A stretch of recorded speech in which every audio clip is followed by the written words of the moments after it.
The cold Seattle rain hit the glass doors of City Hall with a loud, angry sound. Yuna looked down at the little paper ticket in her hands, number 42. Her hands were shaking so much the paper made a soft noise. She smoothed down the front of her simple white dress. It was cheap, bought off a rack at a mall, but she had spent hours making it look nice. She checked the clock on the wall. It was 10 in the morning. Marcus was 30 minutes late. Yuna took a deep breath. She was an air traffic controller. She dealt with heavy stress every single day. She guided massive metal airplanes through bad storms and crowded skies.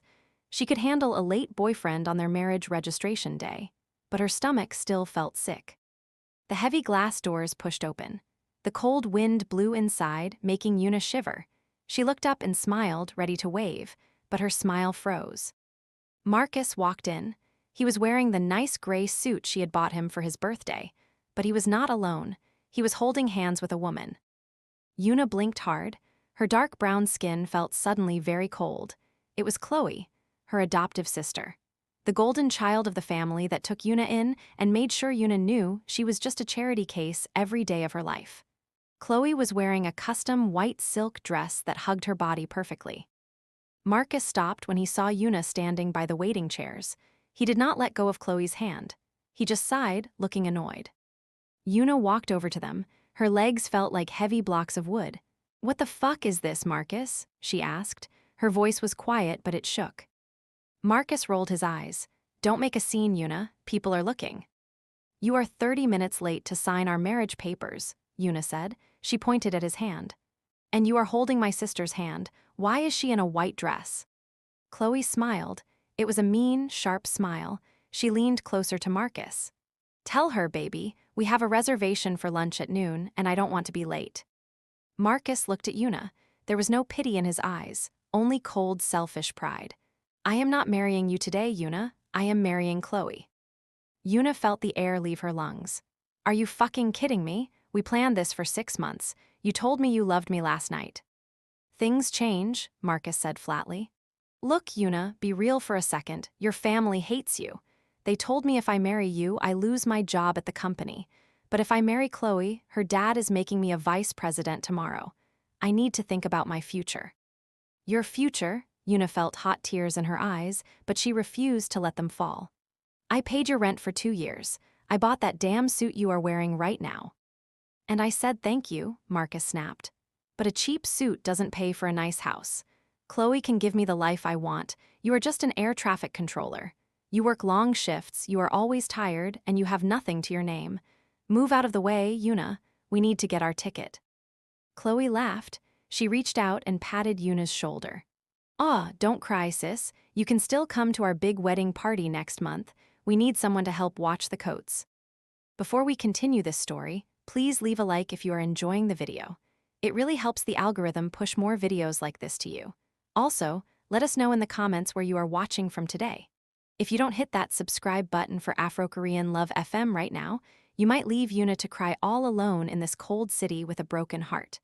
Don't be the reason she gives up on her revenge. Subscribe now and help her fight back. Number 42, a loud voice called from the front counter. "Ticket number 42, please come up." Marcus looked at the ticket in Yuna's hand. He reached out to grab it. "Give me that. The line is too long and we don't want to wait." Before his fingers could touch the paper, a large hand shot out from nowhere. The hand grabbed Marcus by the wrist. The grip was so hard and fast that Marcus gasped in pain. Yuna jumped back. A man stepped between her and Marcus. He was tall, with broad shoulders that filled out a perfect, very expensive black suit. He had straight black hair, sharp cheekbones, and dark, cold eyes that looked like freezing water. He was Korean, and he carried a heavy, dark energy that made the whole room feel quiet. In his other hand, he held a dark pilot's captain hat. "Do not touch her," the man said. His voice was deep, smooth, and dangerous. Marcus tried to pull his arm away, but the man held on tight. "Hey, who the hell are you? Let me go." "You lack manners," the man said. He shoved Marcus back. Marcus stumbled and almost fell into Chloe. The man turned his back to them and looked down at Yuna. He looked at her simple dress, her beautiful dark skin, and the shiny curls framing her face. He looked at the tears she was fighting to keep inside. Then, he looked at the number 42 ticket in her hand. Are you going to let that piece of shit take your ticket? He asked her. Yuna stared at him. She was confused and hurt. I don't have a groom anymore. There is no reason to go up there. I need a wife, the man said simply. He did not smile. I need one today, before noon. You need to save your pride, and you look like a woman who wants to get even. Yuna thought she was hearing things. What? Are you crazy? I don't even know your name. My name is Pierce, he said. He took a step closer to her. He smelled like expensive wood and clean rain. I am a captain. I am also a man who has a lot of money and a very big problem. If I am not married by today, my family board will take away my flight company. If you marry me right now, I will give you a contract. 1 year. In return, I will give you enough money and power to make sure those 2 trash people behind you wish they never crossed you. Yuna looked past Pierce's wide shoulder. Marcus was rubbing his wrist, looking angry. Chloe was glaring at Yuna, waiting for her to step aside like a good, quiet, beaten dog. Her whole life, her adoptive family had treated her like garbage. They took everything from her. And now, they took the man she loved. Number 42, last call for ticket 42, the clerk yelled from the desk. Decide, Pierce said quietly. Are you going to walk out into the rain and cry, or are you going to walk up to that desk with me and start fighting back? Yuna looked at the ticket, then she looked into Pierce's dark eyes. There was no warmth in them, but there was a promise. A strong, solid promise. Okay, Yuna whispered, let's do it. Pierce finally let a small smirk touch his lips. He reached out and gently took her hand. His hand was warm and very large. He laced his fingers through hers. He turned around, pulling her gently to his side. Marcus stepped in their way, looking furious. What is this? Yuna, who is this guy? You can't just pick up a stranger. Pierce looked at Marcus like he was looking at dirt on his shoe. Move out of the way, Pierce said. His voice was low, but it held so much authority that Marcus actually stepped back. You're a joke, Yuna, Chloe yelled from behind them. He's probably just some poor pilot looking for a green card. Pierce didn't even look back at her. He walked Yuna right up to the front desk. The clerk, an older woman with thick glasses, looked at them. You are ticket 42. Yes, Pierce said. He reached into his inside jacket pocket and pulled out his ID. He placed it on the counter. Then he pulled out a thick black card made of heavy metal. He slid it toward the clerk. We want the premium service. Fast track the paperwork. We will pay any extra fees. The clerk looked at the black card and her eyes went wide. She started typing very fast on her keyboard. Right away, sir. I just need both of your IDs and signatures here, here, and here. Yuna dug into her small purse with a shaking hand. She pulled out her driver's license and gave it to the clerk. Pierce handed her a fancy black pen. Yuna took it. She looked at the paper, certificate of marriage. She looked at Pierce. He was watching her. If you sign this, you don't back down, Pierce told her softly. You belong to me on paper, and I belong to you. No running away when it gets hard.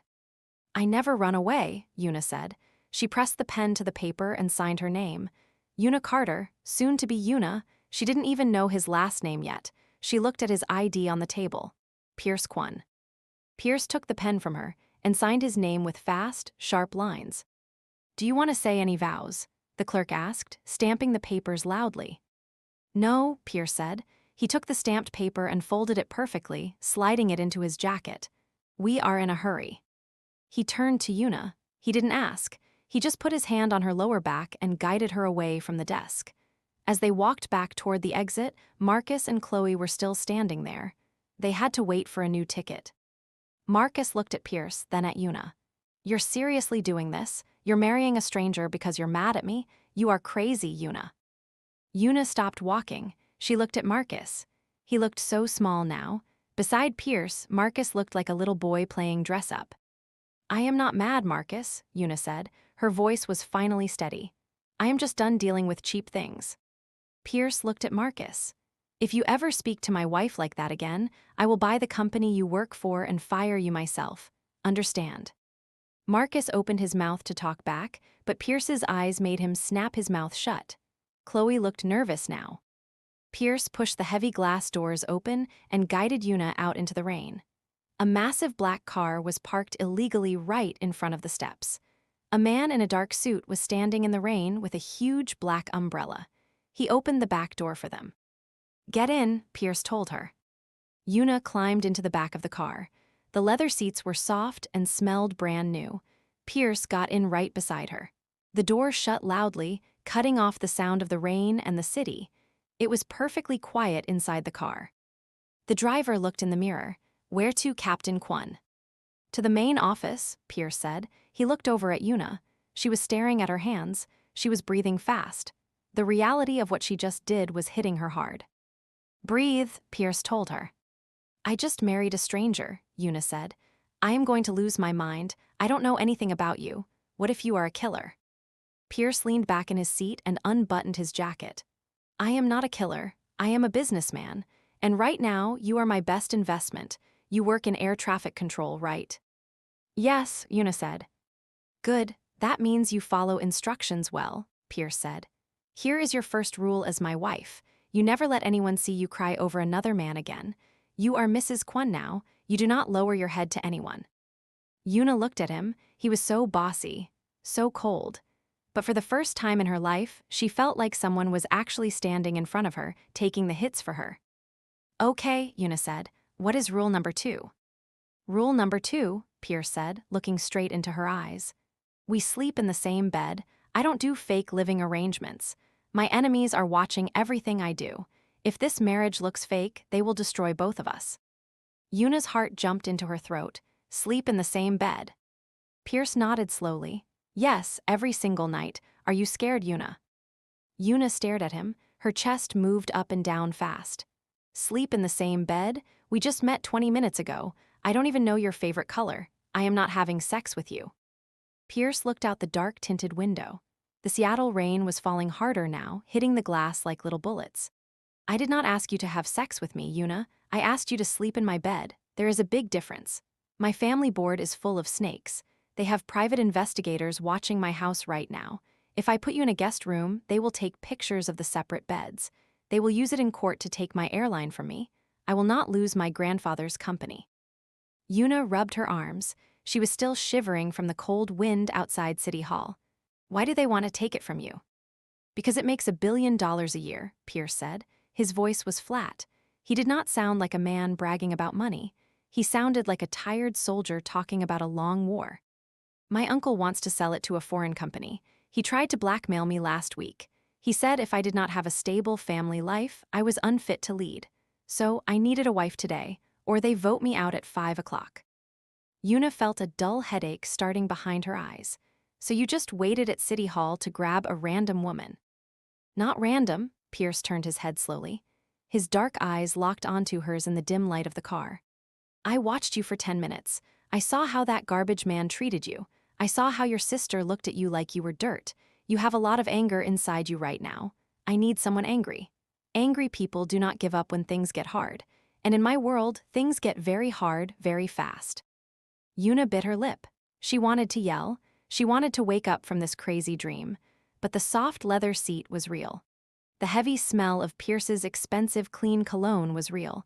She thought about Marcus smiling with Chloe. She thought about her adoptive parents calling her a charity case failure. Fine, Yuna said loudly. We sleep in the same bed, but I have rules too. Pierce raised one dark eyebrow. Tell me. I keep my job, Yuna said, looking straight back at him. I am an air traffic controller. I worked my ass off to pass those tests. I save lives every day. I am not going to be a little rich wife who sits at home and drinks tea all day. I need my own money. I need my own life. Pierce reached out. For a second, Yuna thought he was going to hit her. But his large hand gently tucked a wet, frizzy curl behind her ear. His warm touch made her cold skin burn. You can keep your job, Pierce told her softly. I respect a woman who works hard, but when you are with me, you are my wife. You wear my ring. You stand by my side. And if anyone tries to disrespect you again, you let me crush them. I can fight my own battles, Yuna muttered, pulling her head away slightly. Not these battles, Pierce said. You have no idea what you just stepped into. The big car slowed down. It turned off the wet street into a wide driveway made of dark gray stone. Yuna looked out the window. They were parked in front of a giant glass building in downtown Seattle. The shiny silver sign above the massive doors said Kwon Global Aviation. It was easily the tallest, most intimidating building on the block. The driver got out into the pouring rain and opened Pierce's door with a huge black umbrella. Pierce stepped out. He did not wait for the driver to go around. He walked to Yuna's side, opened her door himself, and held out his hand. Yuna looked at his large hand waiting in the rain. She took a deep breath and put her hand in his. He pulled her out of the car easily. He kept her close to his side under the umbrella as they walked up the wide stone steps. The moment the automatic doors slid open, the warm, dry air of the lobby hit Yuna's face. The lobby was huge. It had shiny white marble floors and giant green plants reaching up to the ceiling. There were dozens of people in sharp, expensive suits walking fast, talking loudly on cell phones, and carrying leather folders. As soon as Pierce walked in, the entire lobby seemed to freeze. People stopped walking. The loud talking turned into quiet, nervous whispers. Every single eye in the giant room turned to look at Pierce, and then they looked down at Yuna. Yuna suddenly felt naked. She was wearing a cheap white dress she bought off a sale rack at the mall. Her shoes were wet and making squeaking sounds on the marble. Her hair was a wild mess from the rain. She looked like a drowned rat standing next to a king in a custom black suit. She tried to pull her hand away from Pierce to hide behind him. Pierce tightened his grip. He did not let her go.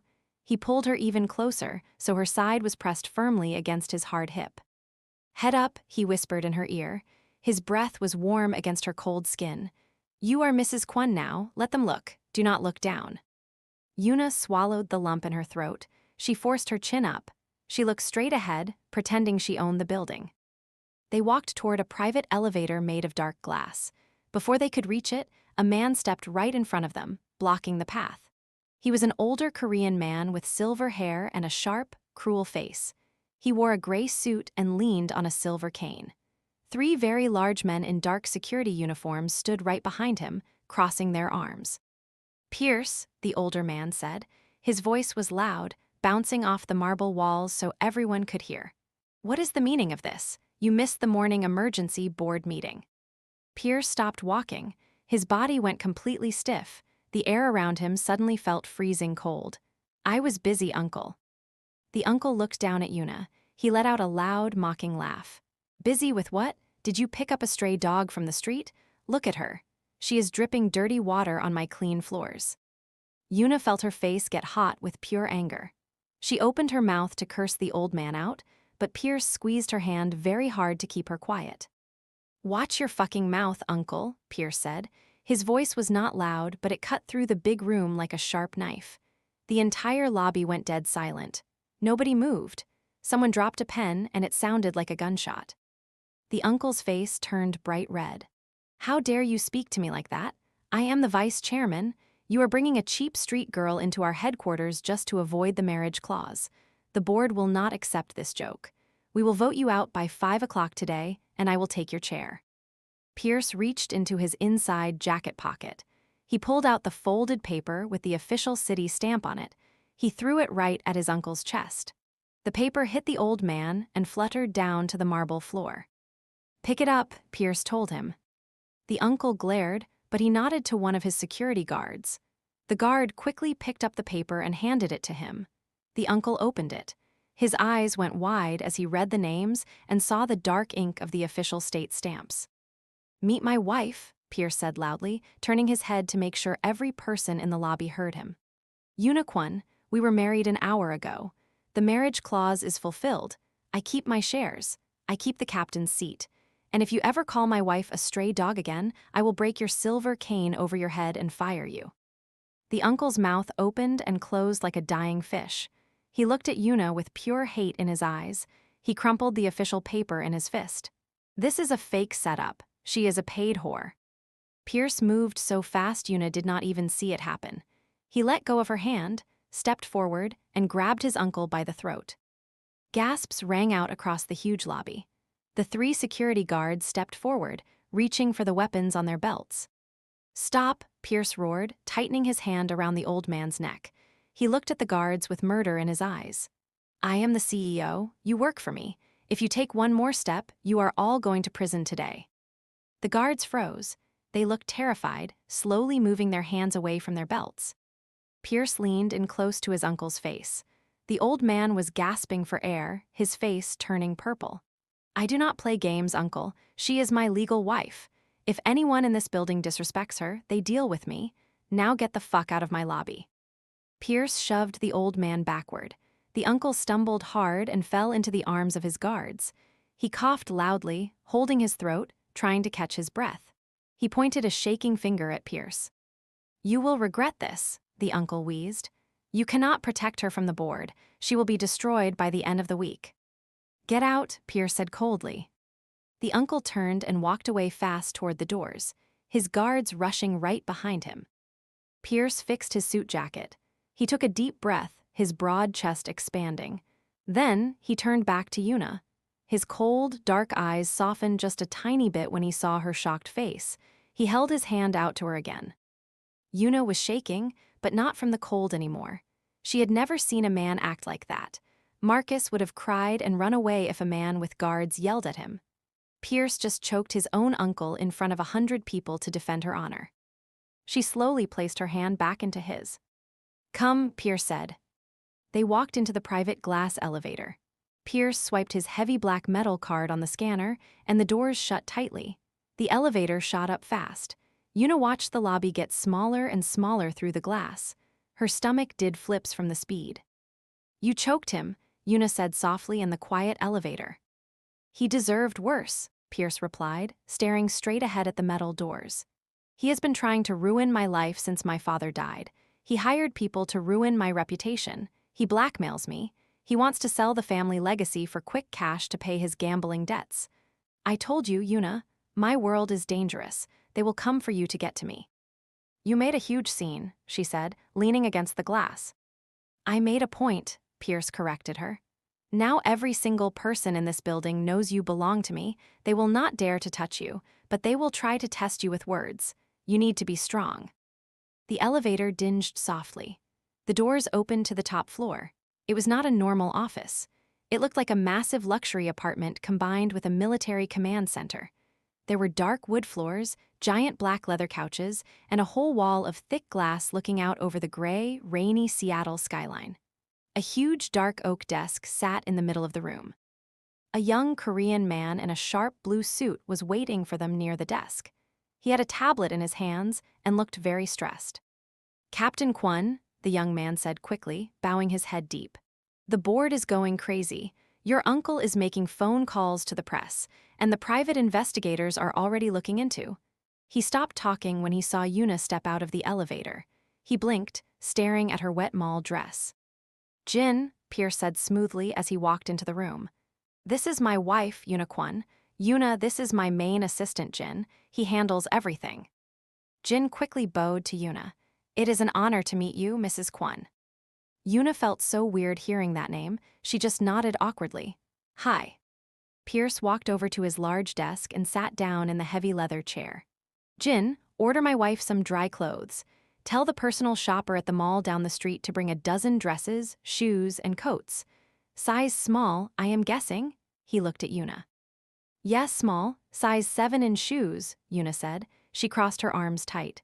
I don't need your money to buy me clothes, Pierce. I can afford my own things. You are soaking wet and shivering, Pierce said, opening a silver laptop on his desk. Let me buy you dry clothes. It is just basic manners so you don't get sick. Jin, do it now. Right away, sir, Jin said, tapping fast on his tablet screen. Sir, what about the background check? Your uncle's people are going to dig into Mrs. Kwon's past in the next hour. Pierce stopped typing. He looked up at Yuna. Do you have any dark secrets, Yuna? Any criminal records? Any massive debts I need to pay off? Tell me now before they find out. No, Yuna said honestly. I work, I go home, I sleep. That is it. The only bad thing in my life is my family and my ex-boyfriend. Pierce leaned back in his big chair. He tapped his long fingers on the dark wood desk. Ah, the ex-boyfriend, Marcus, right? Yuna's chest hurt just hearing his name out loud in this fancy room. Yes, Marcus, and my adoptive sister, Chloe. They are probably at their fancy lunch right now celebrating how they ruined my life. Pierce looked at Jin. Find out exactly where Marcus works. Find out who Chloe's father is and what business he runs. I want to know every single thing about them in 10 minutes. Jin nodded fast. Yes, sir. He turned around and practically ran out of the office through a side door. Yuna walked closer to the desk. What are you doing? I told you I want to handle them myself. I want to get my revenge on my own terms. You can deliver the final blow, Pierce said calmly, but I will build the weapon for you. You are my wife now, Yuna. If they hurt you, they hurt my pride. And nobody hurts my pride and gets away with it. He stood up from his desk and walked around it until he was standing right in front of her. He was so tall he blocked out the gray light coming from the big windows. He reached out and lightly held her shoulders. His thumbs rubbed gently against her wet skin. You are safe here, Pierce said. His dark eyes searched her face, looking for any sign of fear. But tonight, the war really starts. My family will try to find a reason to say our marriage is fake. They will try to scare you away from me. Will you run? Yuna looked up into his intense eyes. She thought about Marcus laughing at her in City Hall. She thought about Chloe telling her to watch the coats at the wedding. She had spent her whole life letting people walk all over her and treat her like trash. Not anymore. I told you, Yuna whispered, her voice hard and full of fire. I never run away. Pierce's lips curved into a very small, very dangerous smile. Good girl, because tonight you are sleeping in the lion's den. The heavy wooden door to the office opened with a quiet click. Jin walked in. He was holding 3 large black garment bags and 2 dark shiny shoeboxes. 2 other assistants walked in behind him, carrying a massive rolling rack filled with even more clothes. They rolled the rack right into the middle of the giant office. The personal shopper from the boutique downstairs brought their best pieces, sir, Jin said. He did not look at Yuna's wet dress. He kept his eyes perfectly straight. I also had them bring a makeup artist and a hairstylist. They are waiting in the hall. Pierce looked at the rack of clothes. Then he looked at Yuna. Go into the private bathroom. Pick what you want. Let them fix your hair. We have a family dinner at 8 o'clock tonight, and it takes an hour to drive to the estate in this rain. Yuna looked at the rolling rack. The clothes were wrapped in plastic. She could see shiny silk, heavy velvet, and dark wool. Even the hangers looked expensive. She felt a sudden, sharp pain in her chest. For years, she had saved her extra money to buy Marcus nice things. She bought him watches and shoes so he could look good for his job interviews. She wore cheap sweaters with holes in them so he could shine. And now, a man she just met was throwing thousands of dollars of clothes at her without even blinking. I don't need a whole team of people, Yuna said. Her voice was a little rough. I can brush my own hair, Pierce. Just give me a dry dress. Pierce walked toward her. He stopped when he was close enough that she could feel the heat coming off his body. You are not going to a normal dinner, Yuna. You are walking into a room full of billionaires who want to see you fail. They want to look at you and see a cheap, weak girl they can crush. If your hair is messy, they will laugh. If your dress does not fit perfectly, they will whisper. Do you want them to whisper about you? Yuna frowned. She hated when people whispered about her. Her adoptive mother used to do it all the time with her rich friends. Look at the poor orphan girl we saved, they would say. She tries so hard, but she just doesn't fit in. No, Yuna said softly. I don't want them to whisper. Then let the team do their job, Pierce said. He reached out and tapped the side of her chin with one finger. Put on the armor, Yuna, because tonight we go to war. Before we continue with Yuna's terrifying first night as a billionaire's wife, please take a second to leave a like on this video. It tells the algorithm to push this audiobook to more listeners who love gritty romance. Also, drop a comment and rate the story from 1 to 10 so far. If you don't hit that subscribe button for Afro-Korean Love FM right now, you are leaving Yuna to face a mansion full of angry, rich enemies all by herself. Don't let her fight alone. Subscribe and join the army. Yuna turned around and grabbed one of the black garment bags. She walked across the dark wood floor and opened the door to Pierce's private bathroom. She stopped in her tracks. The bathroom was bigger than her entire apartment. The walls were covered in dark gray stone. There was a huge glass shower right in the middle and a massive white bathtub near a window that looked out over the rainy city. The makeup artist and hairstylist were already waiting inside. They were 2 women dressed in all black. They smiled politely, but Yuna could see them looking at her wet, cheap clothes. Hello, Mrs. Kwon, the taller woman said. Let's get you warmed up and ready. Yuna hated that name already, but she forced herself to nod. Hi, yes, let's do this. For the next 45 minutes, Yuna did not speak. She let them peel off her wet clothes. She washed her face with soap that smelled like fresh crushed flowers. She sat in a soft leather chair while the stylist pulled, dried, and pinned her thick, curly hair into a beautiful, tight twist at the back of her head. The makeup artist used soft brushes to make Yuna's dark skin glow under the bright lights. She put a dark red color on Yuna's lips. It made her look dangerous. When they were done, Yuna stood up and unzipped the garment bag. She had picked a dress almost blindly, just grabbing the darkest one. It was a long, dark emerald green dress made of heavy silk.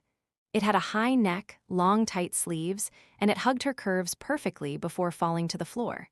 She slipped her feet into a pair of sharp, black high heels.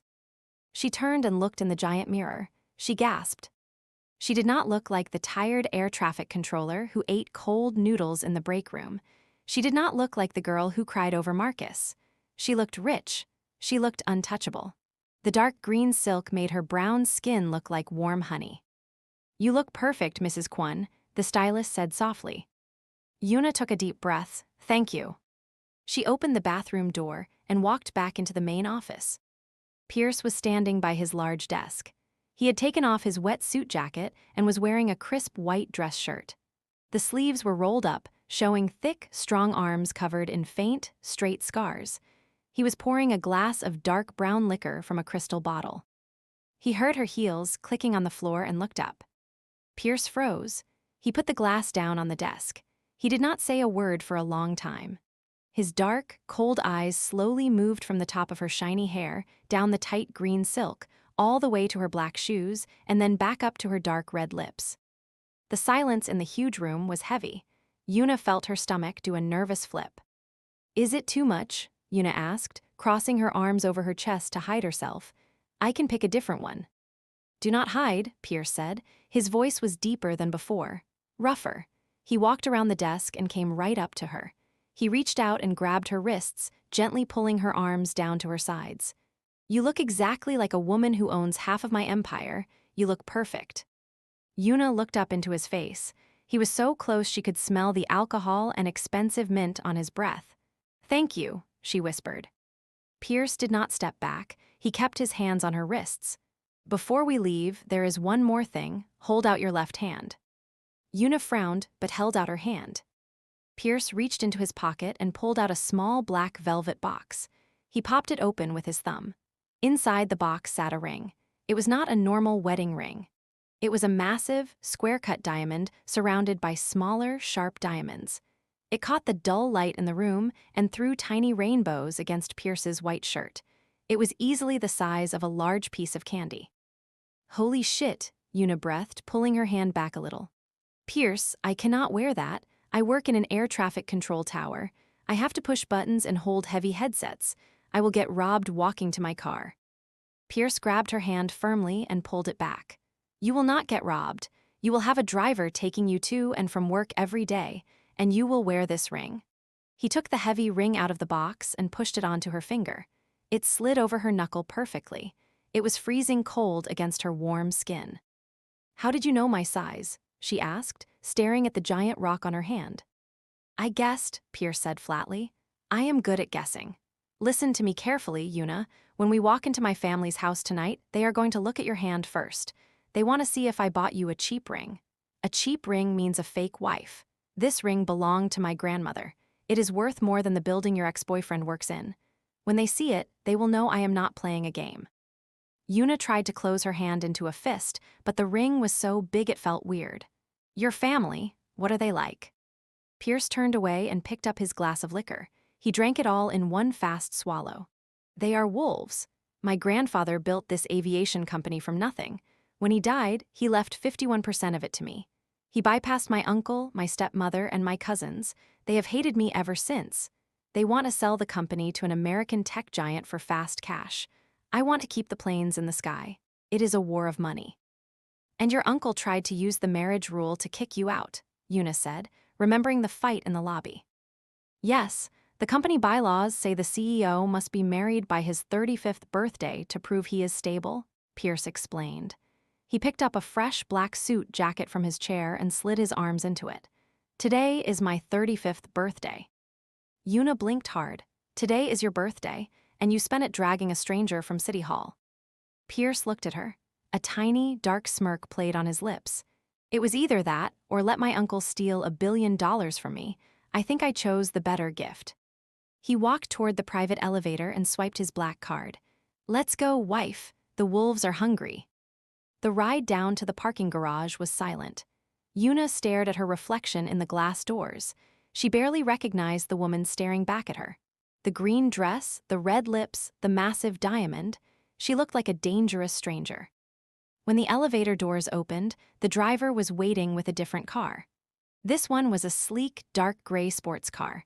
It looked low, fast, and angry. Pierce opened the passenger door for her. Yuna slid into the low seat. The engine roared to life with a loud, aggressive sound that made the floor shake. Pierce got into the driver's seat. He didn't use a driver this time. He wanted to drive himself. He pulled the car out of the bright garage and into the dark, wet streets of Seattle. The rain was coming down in thick sheets now. The city lights blurred against the windshield. The only sound inside the car was the fast ticking of the windshield wipers. What do I say to them? Yuna asked after a long time. She kept her eyes on the wet road. If they ask how we met, if they ask about my family. Tell them the truth, Pierce said smoothly. He steered the fast car around a slow truck with one hand. Tell them you are an air traffic controller. Tell them you grew up in a foster home until you were adopted. Do not lie about who you are. If you lie, they will dig and find the truth, and they will use it to call you a liar. But they will judge me, Yuna said. She rubbed her arms. They will say I am trash. Let them say whatever they want, Pierce said. He turned his head and looked at her for a split second. Your job is not to make them like you. Your job is to stand next to me and not run away. If they insult you, insult them back. Do not be polite. My family only respects teeth and claws. If you act like a nice little sheep, they will eat you alive before the soup is served. Yuna felt a slow, hot anger start to build in her chest. She had played the nice little sheep her whole life. She was nice to her adoptive parents when they gave her Chloe's old, worn-out clothes. She was nice to Marcus when he came home late smelling like cheap perfume. She was nice to the angry pilots yelling on the radio. She was so damn tired of being nice. Okay, Yuna said. She dropped her hands into her lap. No more nice sheep. Pierce smiled. It was a real smile this time. It made his sharp face look almost boyish for a second. Good. They drove over the long floating bridge toward Mercer Island. The houses here were not just houses. They were massive compounds hidden behind tall iron gates and thick, dark trees. Pierce turned the car down a private road that curved up a steep hill. At the top of the hill, huge black iron gates blocked the road.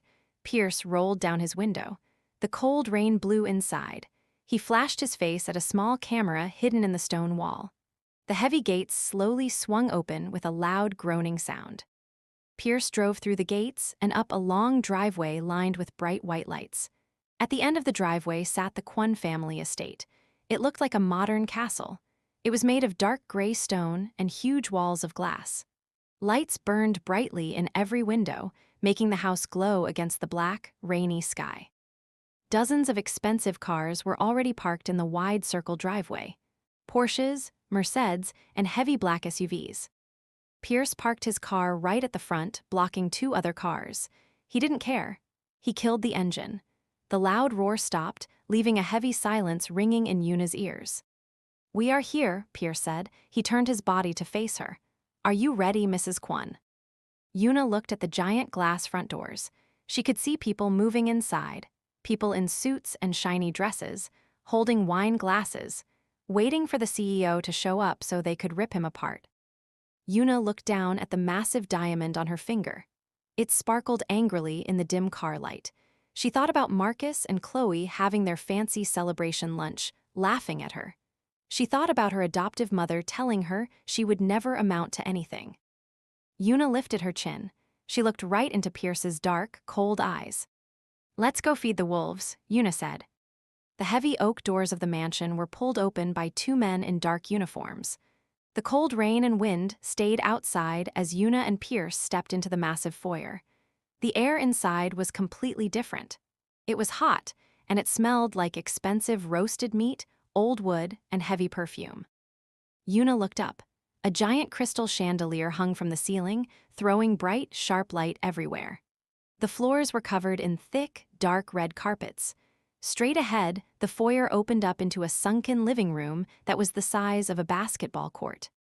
There were about 30 people in the room, men in custom suits holding glasses of brown liquor, women in silk dresses sitting on pale leather couches. They were talking softly, laughing at private jokes. It looked like a movie scene about the richest people in the world. The moment Pierce's black leather shoes hit the hard marble floor near the carpet, the talking stopped. It did not stop slowly. It stopped all at once, like someone cut a wire. Every single face in the giant room turned to look at the doorway. 30 pairs of dark, judging eyes locked onto Pierce, and then they slid over to Yuna. Yuna felt her heart slam against her ribs. She felt the sudden, strong urge to hide behind Pierce's wide back. The way these people looked at her was not just mean, it was disgusted, like she was a piece of trash that blew in from the wet street. Pierce did not let her step back. He slid his large hand around her waist, his fingers pressing firmly into the green silk of her dress. He pulled her tight against his side. The message was clear: stand your ground. A woman detached herself from the group near the fireplace and started walking toward them. She was an older Korean woman, maybe in her 60s, but her face was pulled tight and smooth from expensive surgeries. She wore a dark purple dress and a diamond necklace that looked heavy enough to choke her. "Pierce," the woman said. Her voice was thin and sharp, like a cracked glass. "You are an hour late to your own birthday dinner, and your uncle tells me you made a terrible scene in the company lobby today." "Hello, Helen," Pierce said, his voice flat. He did not sound sorry at all. Helen stopped a few feet away from them. Her dark eyes slowly scanned Yuna from her wet, messy hair down to her black shoes. She let out a small, cruel breath from her nose. "And I see the rumor is true. You picked up a stray from the street to play a stupid game with the board. Did you really think bringing this joke into my house would save your job?" Before we walk further into this snake pit, please leave a like if you're enjoying the video. It really helps the algorithm push more videos like this to you. Also, rate this story from 1 to 10 in the comments below. If you don't hit that subscribe button for Afro-Korean Love FM right now, you might leave Yuna to get eaten alive by Pierce's wicked stepmother. Don't be the reason she loses her fire. Subscribe now and help her fight the billionaires. Yuna felt her hands form into tight fists. A joke. She was a joke. She looked at Helen's perfect makeup and her cruel, thin lips. This woman reminded Yuna of her adoptive mother, the same exact look of pure fake superiority. Pierce's grip on Yuna's waist tightened until it almost hurt. "Helen," Pierce said, his voice dropping an octave. It sounded like thunder rolling in the distance. "I suggest you watch your mouth. You are speaking to my wife, Yuna Kwon, and if you ever call her a stray or a joke again, I will cut your monthly allowance to 0. I will take away your black cards before the soup is even served." Helen's face turned completely white. The threat hit her hard. She opened her mouth, but no sound came out. The uncle from the lobby stepped up beside Helen. He still had the silver cane, and he looked furious. "You cannot talk to your stepmother like that, Pierce. You bring this fake whore into our family home, and you expect us to bow to her." Pierce moved forward, taking Yuna with him. He stopped right in front of his uncle. He was so much taller, so much broader, that he cast a dark shadow over the older man. "I am the CEO," Pierce said. His voice was not loud, but the entire room could hear every single word.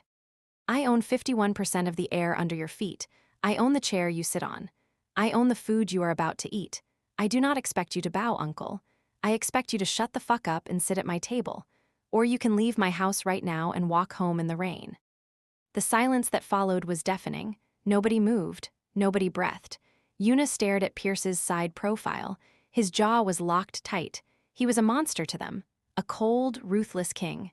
And for the first time, Yuna was glad the monster was on her side. The uncle gripped his cane. His knuckles turned white, but he did not argue. He just looked away, his face turning a dark, angry red. "Dinner is served," a quiet butler announced from a wide-arched doorway. Pierce did not wait for the others. He kept his hand firmly on Yuna's waist and walked her past Helen and the uncle. They walked into a dining room that was longer than Yuna's entire apartment building. A massive dark wood table sat in the middle, covered in a white silk cloth. There were tall silver candles burning bright, and dozens of crystal glasses that caught the light. Pierce walked all the way to the head of the table. He pulled out the heavy wooden chair on his right side. He looked at Yuna. Yuna stepped forward and sat down. The chair was soft and comfortable. Pierce pushed her in gently. Then, he sat down in the main chair at the head of the table.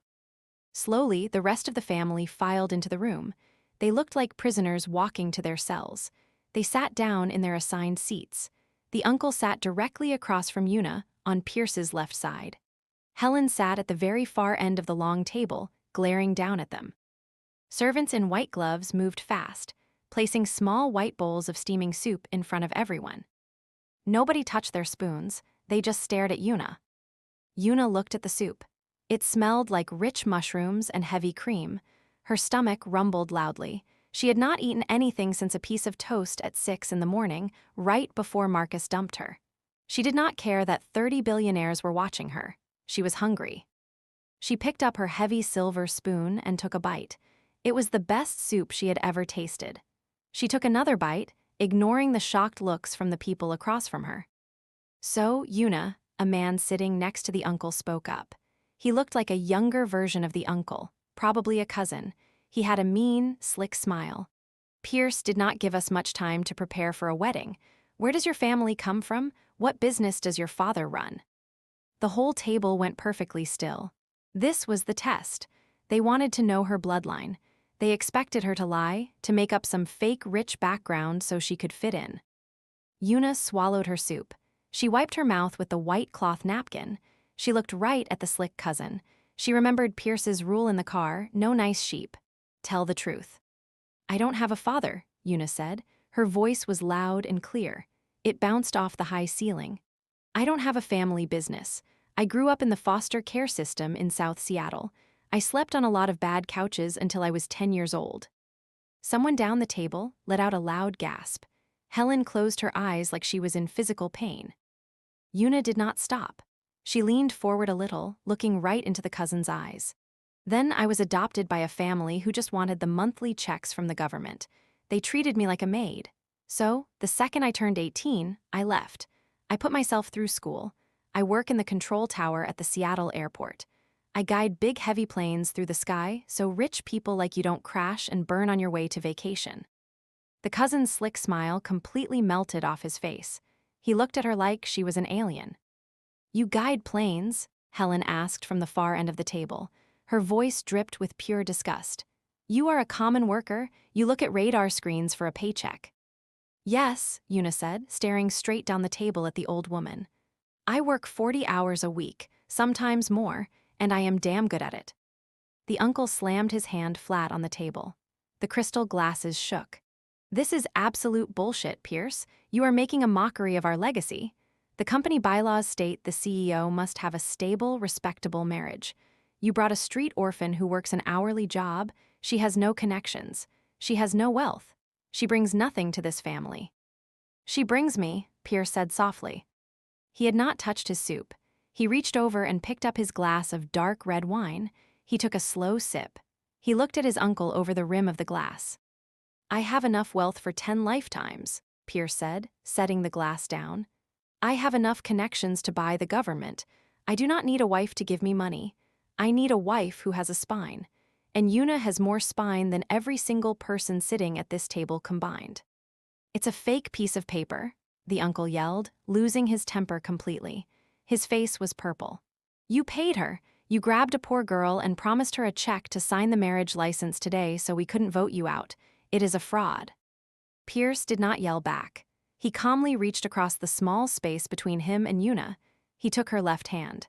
He lifted it up off the table, holding her fingers gently. The bright light from the chandelier hit Yuna's hand. The massive, square-cut diamond ring caught the light and flashed a blinding white spark across the room. The entire table gasped again. Helen actually dropped her silver spoon. It hit her bowl with a loud clank. Is that, Helen whispered, her eyes wide with total shock, is that your grandmother's ring? Yes, Pierce said. He kept Yuna's hand held high in the air so everyone could see it. My grandmother gave this to me before she died. She told me to put it on the finger of the woman who would rule by my side, the woman who would keep the wolves away. He looked around the table, making eye contact with every single angry, shocked face. I gave it to Yuna. This is not a fake game. This is not a temporary contract to trick the board. She is my wife. She wears the legacy ring. If you vote against me tomorrow, you are voting against the ring. You are voting against my grandmother's final wish. The uncle sank back into his chair. He looked defeated. He knew the rules of the family. That ring was sacred. By giving it to Yuna, Pierce had made her untouchable in the eyes of the older board members who loved his grandmother. Yuna stared at the giant rock on her finger. Pierce had lied to her. In the car, he told her the ring was just an expensive prop to show he wasn't cheap. He never told her it was a sacred family artifact that meant she was permanently locked into his world. She felt a sudden flash of panic. What exactly did she sign up for? Pierce slowly lowered her hand, but he did not let go. He kept her hand held tight in his own, resting it on his thigh under the table. His thumbs slowly rubbed back and forth across her knuckles. It was a deeply intimate, possessive touch that made Yuna's breath catch in her throat. Now, Pierce said, looking at the silent, angry faces around the long table. If nobody else has any questions about my wife's childhood, I suggest we eat. The soup is getting cold. Nobody said another word. The uncle stared at his bowl. The cousin looked at the wall. Helen looked like she wanted to scream, but she picked up her spoon with shaking hands. Yuna sat there, her hand trapped on the hot muscle of Pierce's leg under the table. Her heart was beating so fast she thought the whole room could hear it. She had survived the first test. She had looked the wolves in the eye and told them exactly who she was. But as the silent, tense dinner dragged on, Yuna realized the war was not over. The uncle was already typing fast on his phone under the table, hiding the screen. Helen kept shooting dark, plotting looks at Yuna every time Pierce looked away. They could not touch her tonight because of the ring, but they were already planning how to destroy her tomorrow. And Yuna knew that a giant diamond could not protect her from everything. The rest of the dinner felt like eating glass. Nobody spoke. The only sound was the clinking of heavy silver forks against expensive porcelain plates. Yuna ate everything on her plate. She was not going to let these rich, angry people stop her from eating a good meal. Pierce sat beside her, drinking his red wine and watching his family sweat.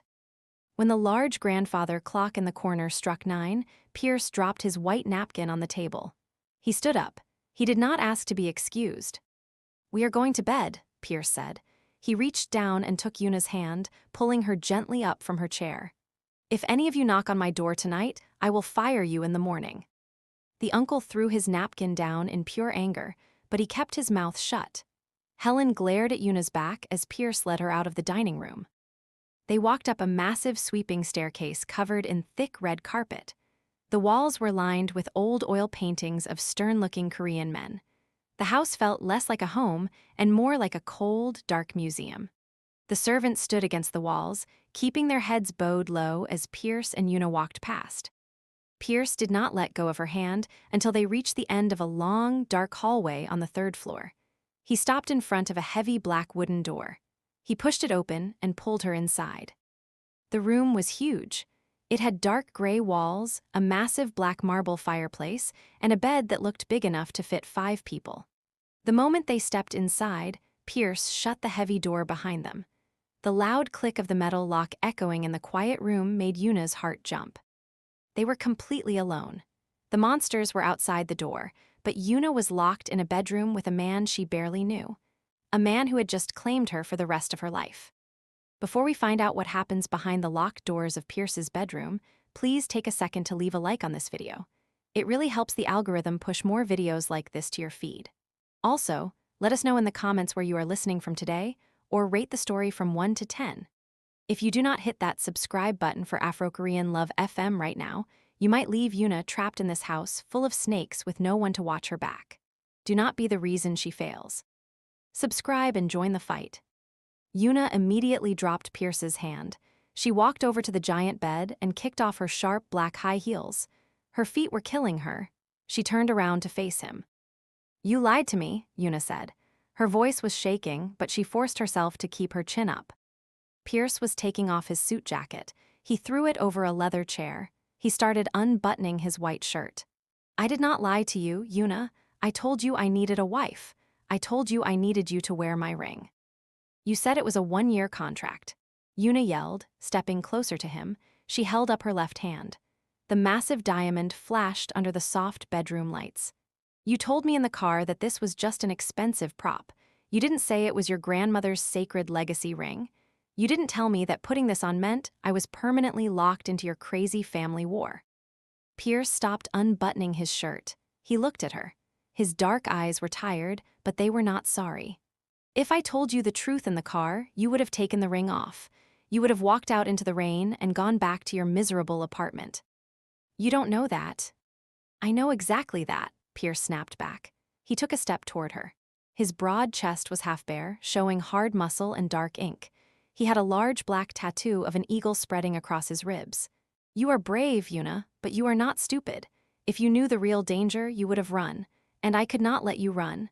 I needed you to survive that dinner, and the only way to do that was to make you untouchable. Yuna crossed her arms tight over her chest. She felt a hot tear slide down her cheek, but she wiped it away fast. She was so angry. Angry at Marcus. Angry at her family. Angry at this beautiful, arrogant man standing in front of her. You don't own me, Pierce, she said in a low, hard voice. I am not one of your airplanes. You cannot just buy me and tell me where to land. Pierce's face softened just a fraction. He walked up to her. He was so close she had to tilt her head back to look at his face.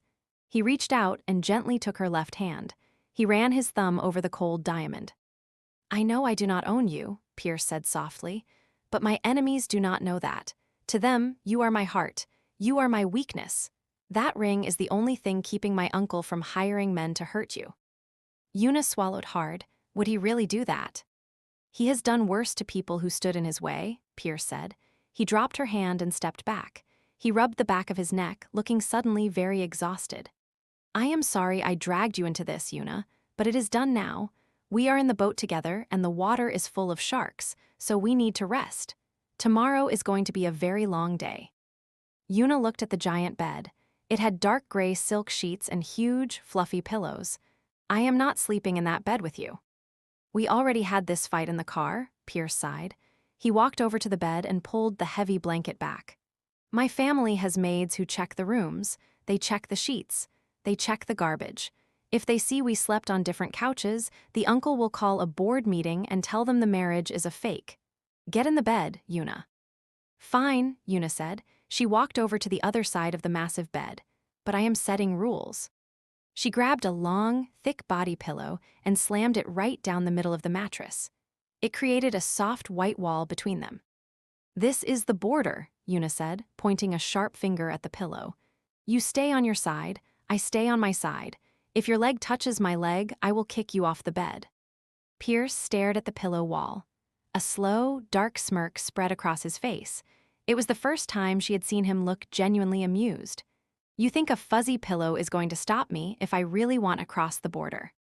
Try it and find out, Yuna threatened, glaring at him. Pierce let out a low chuckle. It was a deep, rough sound that made Yuna's stomach do a weird flip. Get in the bed, wife. I promise I will not cross your mighty wall. Yuna did not have any pajamas. Jin had not ordered any sleepwear. She turned her back to Pierce and carefully unzipped the heavy green silk dress. She let it fall to the floor. She was wearing simple black cotton underwear and a matching bra. She felt her face get hot, knowing Pierce was right behind her. She quickly scrambled into the bed and pulled the thick gray blanket all the way up to her chin. A moment later, the bedroom lights clicked off. The room went pitch black. The only light came from the dying orange embers in the fireplace. The mattress dipped heavily on the other side of the pillow wall. Pierce got into bed. He smelled like clean soap and expensive whiskey. Yuna lay flat on her back, staring at the dark ceiling. Her body was completely stiff. She listened to the sound of the rain hitting the glass windows. Beside her, she could hear Pierce breathing. His breaths were slow and steady. Pierce, Yuna whispered into the dark. What? His deep voice rumbled from the other side of the pillows. Why didn't your grandfather leave the company to your uncle? She asked. Why give it to a 35-year-old grandson? Silence hung in the room for a long minute. Yuna thought he was going to ignore her. My father was the original heir, Pierce finally said. His voice was quiet, stripped of the cold CEO armor he wore all day. He was a good man. He loved the airplanes. He loved the people who built them, but he died in a car crash when I was 20. My uncle tried to take over the company the very next day. He fired thousands of workers to save money. He cut safety checks on the planes to boost the stock price. Yuna turned her head to look at the pillow wall. That's horrible. My grandfather saw what the uncle was doing, Pierce continued. He stepped back in and took control away from him. When my grandfather got sick 5 years ago, he called me to his hospital bed. He made me promise to protect the company, to protect the workers. He knew the uncle would sell them all out for a quick $1 billion, so he gave me the power. And my uncle has been trying to destroy me ever since. Yuna pulled the blanket tighter around her shoulders. Suddenly, Pierce did not seem like a scary, cold monster. He seemed like a man carrying a massive, heavy mountain on his back all by himself. I won't let him win, Yuna whispered. She heard the sheets rustle. Pierce shifted closer to the pillow wall. Go to sleep, Yuna. The war starts again when the sun comes up. Yuna closed her eyes. She thought she would never be able to sleep in a stranger's bed, but the heavy emotional exhaustion of the day pulled her down fast. The soft mattress and the warm room wrapped around her, and she fell into a deep, dreamless sleep.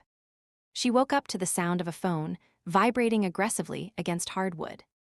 Yuna blinked her eyes open. The bedroom was filled with pale, gray morning light. The rain had stopped, but the sky outside was still dark with clouds. She rolled over. The pillow wall was gone. It had been pushed onto the floor, and Yuna was not on her side of the bed. She was pressed right up against Pierce's side. Her arm was thrown across his bare chest, and her face was buried in the warm curve of his neck. Yuna gasped and snatched her arm back, rolling away so fast she almost fell off the mattress. Pierce was already awake. He was sitting up against the headboard, holding his black cell phone to his ear. He was completely shirtless. His dark hair was messy, falling into his eyes. He looked down at Yuna as she scrambled away, and that same arrogant smirk touched his lips. I didn't cross the wall, Pierce said, covering the phone's mouthpiece with his hand. You did. Yuna felt her entire face turn bright red. Shut up, she hissed, grabbing the blanket to cover herself. Pierce moved his hand and spoke into the phone. Tell me exactly what the email said, Jin. Read it word for word. Yuna stopped moving. The playful mood vanished from the room instantly. Pierce's face turned hard and cold again. The CEO was back. Are you sure it came from his office? Pierce asked the phone, his jaw clenched tight. Fine, get the car ready. We are leaving in 10 minutes. Pierce hung up the phone and tossed it onto the bedside table. He threw the blankets off his legs and stood up. He walked over to his closet without looking at Yuna. What happened? Yuna asked, sitting up in the bed. Her heart started to beat fast. Pierce pulled a fresh white shirt from a hanger. My uncle did not sleep last night. He could not attack our marriage directly because of the ring, so he attacked your job. Yuna froze. My job, what do you mean? He hired a private investigator to dig into your life, Pierce said, quickly buttoning his shirt. He found out who your sister is. He found out who her father is. Her father owns the main logistics company that supplies the Seattle airport. He is a very powerful man in city politics. I know who my adoptive father is, Pierce, Yuna said, her voice shaking. What did he do? Pierce turned around to face her. My uncle called him. They made a deal. Your adoptive father called the director of the air traffic control tower this morning. He told them you were mentally unstable. He told them you had a violent breakdown yesterday at City Hall and threatened your sister. Yuna felt the air leave her lungs. That is a lie. I didn't threaten anyone.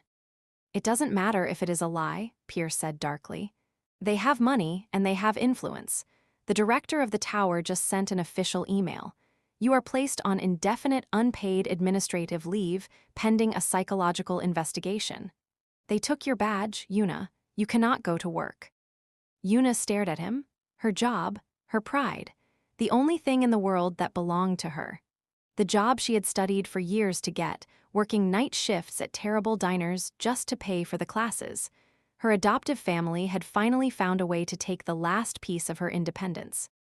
No, Yuna whispered. She threw the blankets off and jumped out of bed in her underwear. No, they cannot do this. I have a perfect safety record. I save lives. They can't just fire me because a rich man made a phone call. They didn't fire you, they suspended you, Pierce corrected, walking toward her. It is a legal loophole. My uncle wants to break you. He wants you to feel poor and helpless so you will panic and leave me. Yuna started to pace across the dark carpet. She felt like she couldn't breathe. Her hands were shaking violently. Marcus and Chloe were probably laughing right now. Her adoptive mother was probably drinking champagne. They thought they had finally crushed the charity case. I have to go down there, Yuna said, her voice rising in panic. I have to go to the tower and talk to my union rep. I have to fight this. Pierce stepped in front of her, stopping her from pacing. He grabbed her shaking shoulders. Yuna, look at me. She looked up at him. Her eyes were full of tears, but they were tears of pure rage. You do not go to the union rep, Pierce said, his voice deadly calm. You do not beg for your job back. You are Yuna Kwon now. We do not beg. Then what the fuck do we do? She yelled, hitting his chest with her fists. They took my life. Pierce caught her wrists and held them tight. His dark eyes blazed with a cold, terrifying fire. We do what billionaires do, Pierce said smoothly. We buy the airport. Yuna stared at his broad, tattooed chest. She thought she had misheard him. Buy the airport? Are you out of your damn mind? You can't just buy the Seattle airport. It belongs to the city. I don't need to buy the runways, Pierce said calmly. He let go of her wrists and walked over to the bed, picking up his phone. I just need to buy the private management company that runs the control tower and employs the director. They are a mid-size firm. They have been struggling with money for 2 years. I know this because my company is their biggest client. He dialed a number and put the phone to his ear. He looked at Yuna. Get dressed. Jin sent up a box of normal clothes for you an hour ago. Put them on. We are going to your office. Pierce, wait, Yuna said, rubbing her wrists. This is too much. You are spending millions of dollars just to get my job back. I am spending millions of dollars to cut off my uncle's hand, Pierce corrected her. His voice was cold and sharp. He reached into my life and touched what belongs to me. He used your father to do it. Now, I am going to chop their fingers off so they never try it again. Before we head to the airport to watch Yuna take her revenge, please leave a like on this video. It really helps the algorithm push more audiobook stories to you. Also, drop a comment letting us know where you are watching from today. If you do not hit that subscribe button for Afro-Korean Love FM right now, you might leave Yuna to face her corrupt boss and her evil adoptive father all alone. Don't let the bad guys win. Subscribe now and watch her take back her crown. Jin, Pierce said into the phone, turning away from Yuna.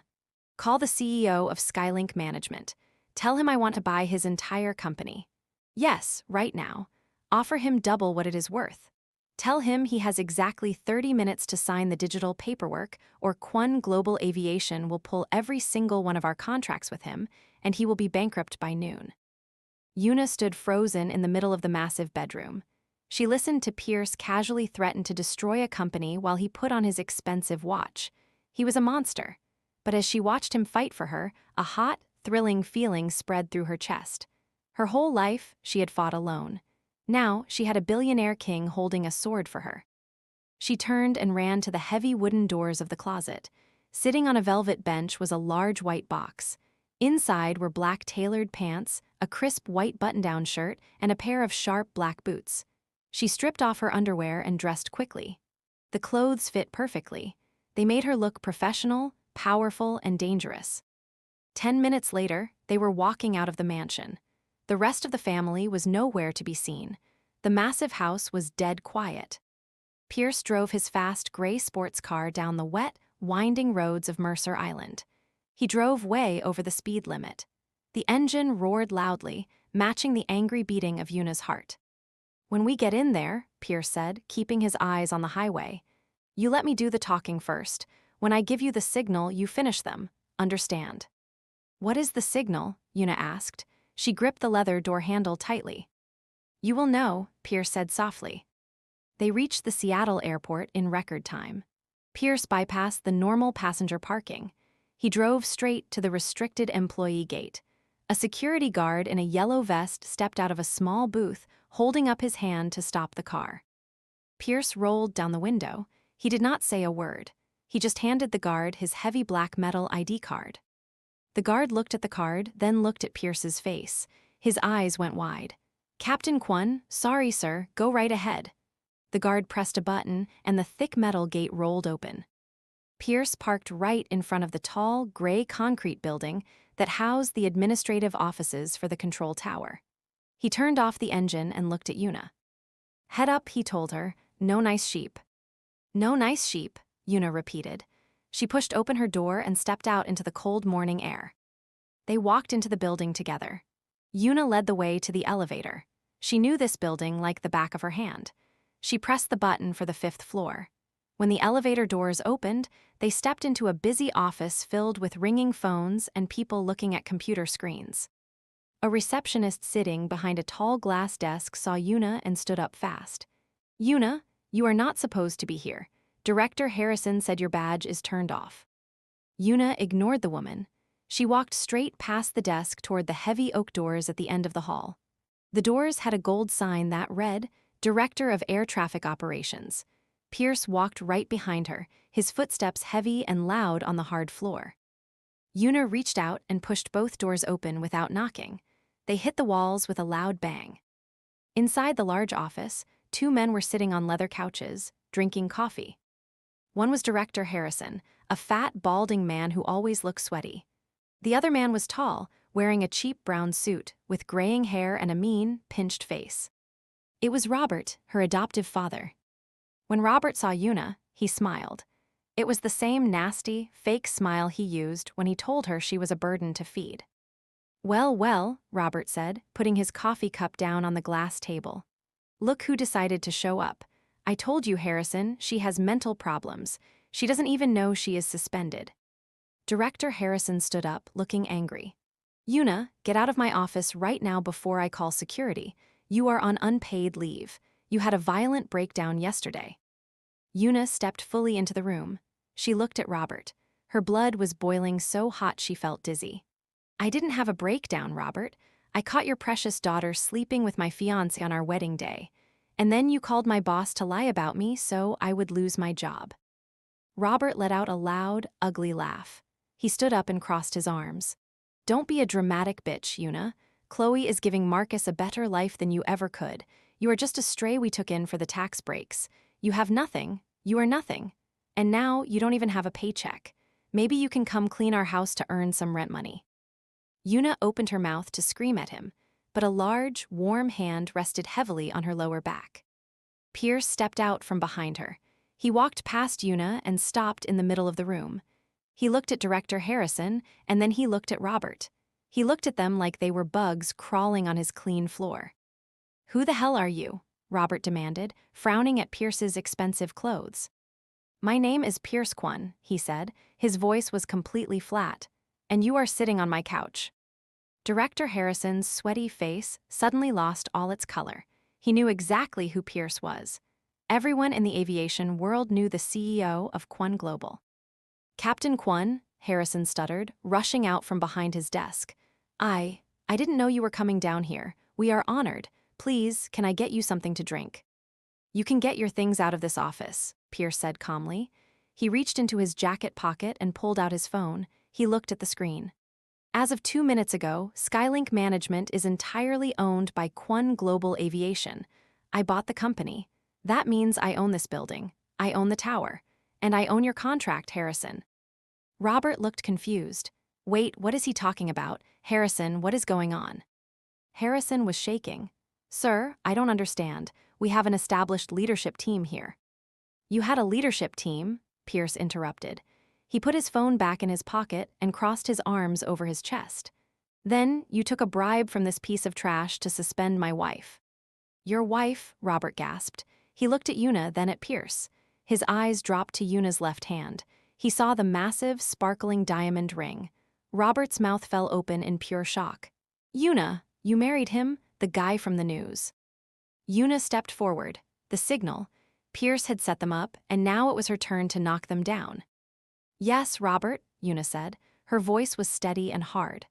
"I married him yesterday. While you were busy helping Chloe steal my ex-boyfriend, I became a billionaire." Robert took a step back. He suddenly looked very small and very scared. He knew what kind of power Pierce held in the city. Robert's logistics company depended on the airport to survive. If Pierce owned the airport management, he could destroy Robert's business in one day. Yuna, sweetie, Robert said, his voice suddenly turning sweet and shaking. There is a misunderstanding here. I was worried about your mental health. I wanted you to take a break. Shut the fuck up, Yuna snapped. The cuss word felt so good leaving her mouth. You don't care about me. You never cared about me. You locked me in the basement when I cried as a kid. You gave my nice clothes to Chloe. You told me I would die in the gutter. She walked right up to Robert. He was taller than her, but right now, she felt like a giant. You thought taking my job would break me, but you just gave me the keys to the whole damn building. Yuna turned to Director Harrison. The sweaty man was trembling, holding his hands up like he was surrendering. Harrison, Yuna said coldly, you suspended me without an investigation. You took a bribe to ruin my career. Yuna, please, Harrison begged. I have kids in college. He pushed me to do it. His company provides all our catering and cleaning supplies. He said he would pull his contract if I didn't fire you. I don't care, Yuna said. She pointed a finger at the door. You are fired. Pack your shit and get out of my building in 5 minutes, or I will have the police arrest you for corporate fraud. Harrison looked at Pierce, silently begging for help. Pierce did not even blink. You heard my wife, get out. Harrison let out a pathetic sob. He grabbed his briefcase from the desk and ran out of the office as fast as his heavy legs could carry him. Yuna turned back to Robert. He was sweating now too. He looked at Pierce, trying to find a way out. Mr. Kwon, Robert said, trying to force a laugh. Listen, family matters can get messy, but business is business. My company supplies the food for this whole terminal. We can work together. We are family now, right? Pierce took a slow step toward Robert. The room suddenly felt freezing cold. The dark, murderous energy radiating off Pierce made Robert shrink back against the leather couch. If you ever call yourself my family again, Pierce said softly, I will rip your tongue out of your head. Robert swallowed hard. He looked terrified. I am canceling your supply contracts, Pierce told him. Every single one of them. Kwon Global is blacklisting your company. You will not be allowed to sell a single bottle of water in this city by tomorrow morning. You are bankrupt, Robert. You and your spoiled daughter are going to lose your fancy house, your nice cars, and your country club memberships. Robert's eyes filled with panicked tears. No, you can't do that. I built that company for 20 years. Yuna, please tell him to stop. I am your father. You were a landlord who fed me table scraps, Yuna said. She felt completely numb to his tears. You deserve everything that is coming to you. Now get out of my sight before I have security throw you onto the street. Robert looked at her. He saw the cold, hard fire in her eyes. He knew she meant it. He grabbed his cheap brown coat and ran out of the office, slamming the heavy doors behind him. The large office was suddenly very quiet. The only sound was the soft humming of the air conditioner. Yuna stood in the middle of the room. Her chest was moving up and down fast. She had done it. She had crushed the man who made her childhood a living hell. She had taken her job back. She looked down at her hands. They were shaking violently, but not from fear. It was pure adrenaline. Pierce walked up behind her. He didn't say anything at first. He just wrapped his large arms around her waist from behind and pulled her back against his hard chest. He rested his chin on the top of her head. Breathe, Pierce murmured. His deep voice vibrated against her back. You won, it is over. Yuna closed her eyes and leaned back into his solid heat. She let out a long, shaky breath. I was so angry, Pierce. I wanted to hit him. Words hurt more than fists when you take away a rich man's money, Pierce said softly. He kissed the top of her hair. It was a fast, surprising touch that made Yuna's stomach flutter.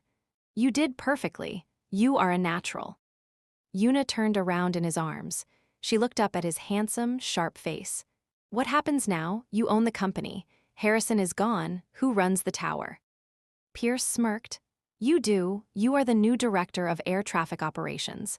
You know the job better than Harrison ever did. You can set the schedules. You can hire the staff. It is your tower now. Yuna's jaw dropped. Director, Pierce, I am only 26. The older controllers will hate me. I can't run the whole building. Yes, you can, Pierce said. His eyes were dark and serious. You guide massive planes through storms. You can guide a few angry men at a desk. Stop acting like a sheep, Yuna. I just bought you a crown. Put it on your head. Yuna looked around the huge office. The big desk, the nice couches, the view of the runways out the window. It was everything she had ever dreamed of, handed to her because she had the guts to marry a dangerous stranger. Okay, Yuna whispered. A small, real smile broke across her face. Okay, I'll do it. Pierce looked at her smile. His eyes dropped to her lips for a split second, and the air between them suddenly felt very heavy and very hot. But before he could lean in, Yuna's stomach let out a loud, embarrassing growl. It echoed in the quiet room. Yuna grabbed her stomach, her face turning bright red. Oh my God, I'm sorry. I haven't eaten anything since that soup last night. Pierce let out a deep, rumbling laugh. It was a beautiful sound. Come on, Madam Director, let's get out of here. I will buy you the biggest, greasiest breakfast in Seattle. The diner was small, loud, and smelled like fried bacon and old coffee. It was the kind of place where truck drivers and night shift workers ate. Pierce looked completely out of place sitting in the cracked red vinyl booth. His custom black suit and expensive watch caught the shiny, greasy light of the ceiling lamps. But he did not complain.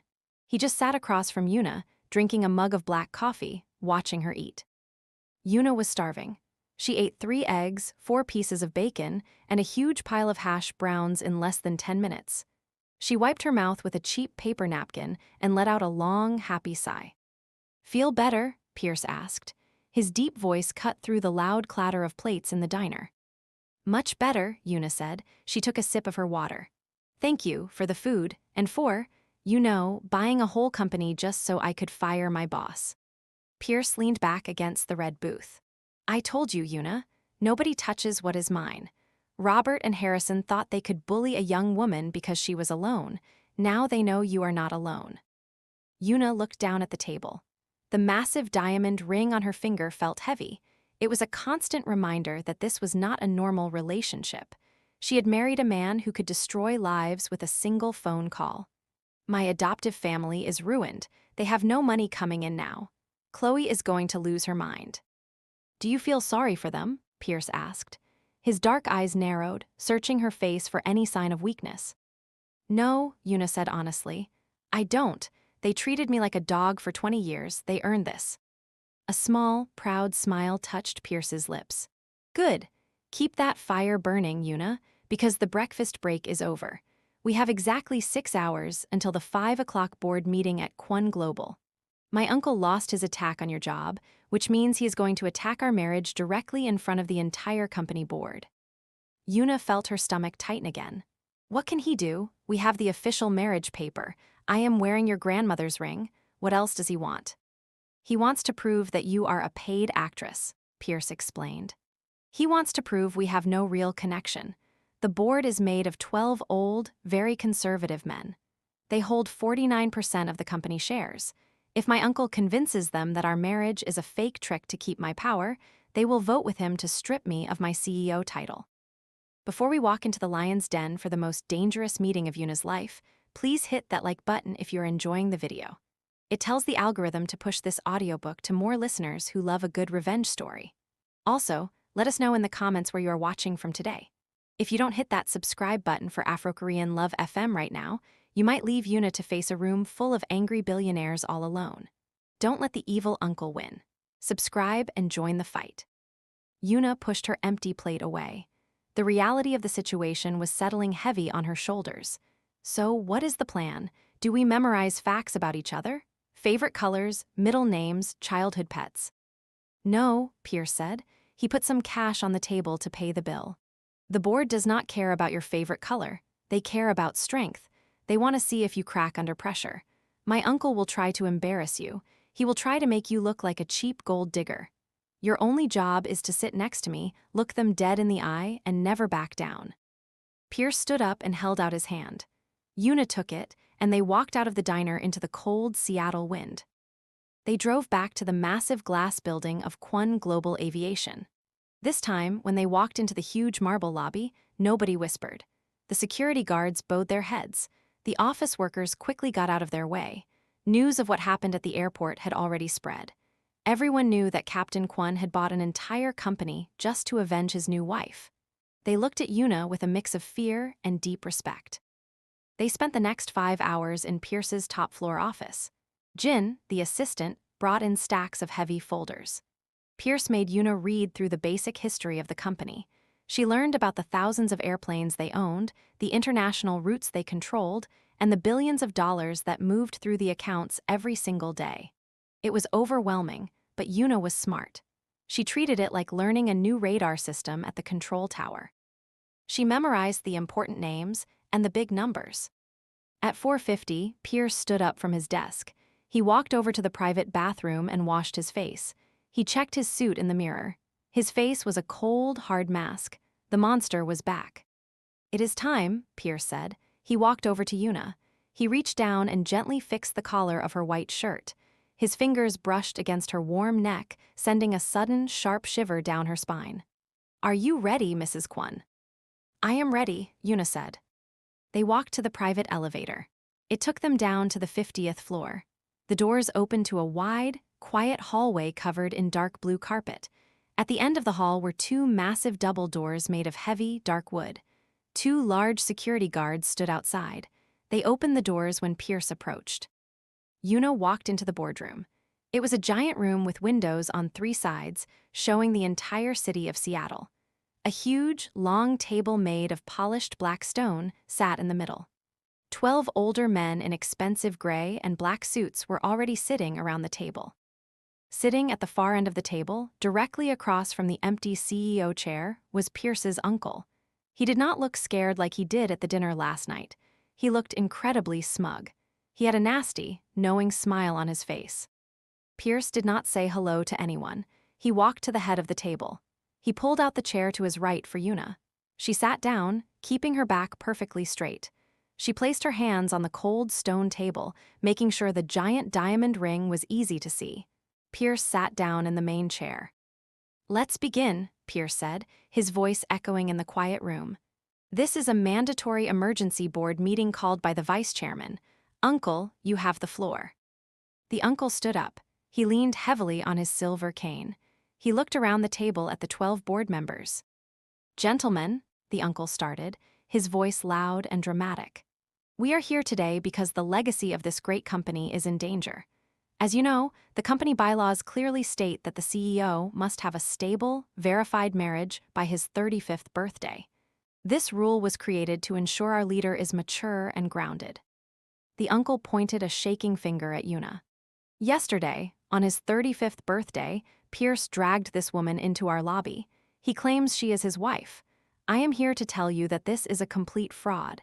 It is a fake marriage designed to cheat the bylaws and insult our intelligence."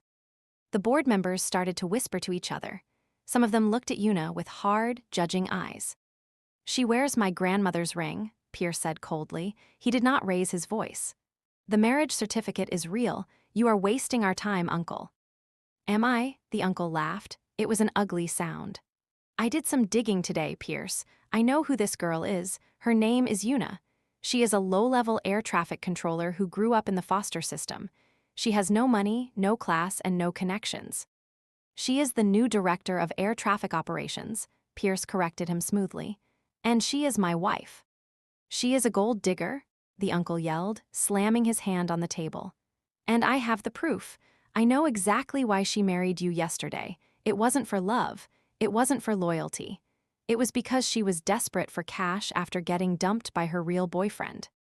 Yuna felt her heart skip a beat. The uncle looked at the heavy wooden doors. "Bring him in," he shouted. The doors opened. A man walked into the boardroom. He was wearing a cheap gray suit. He looked nervous, sweating under the bright lights of the room. Yuna's hands curled into tight fists. It was Marcus. Marcus walked slowly to the uncle's side. He avoided looking at Yuna. He stared down at the black stone table.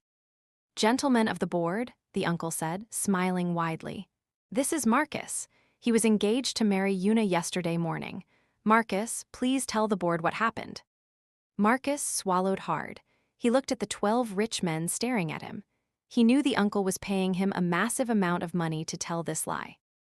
"Yuna, she was always obsessed with money," Marcus lied, his voice shaking a little. "We were supposed to get married.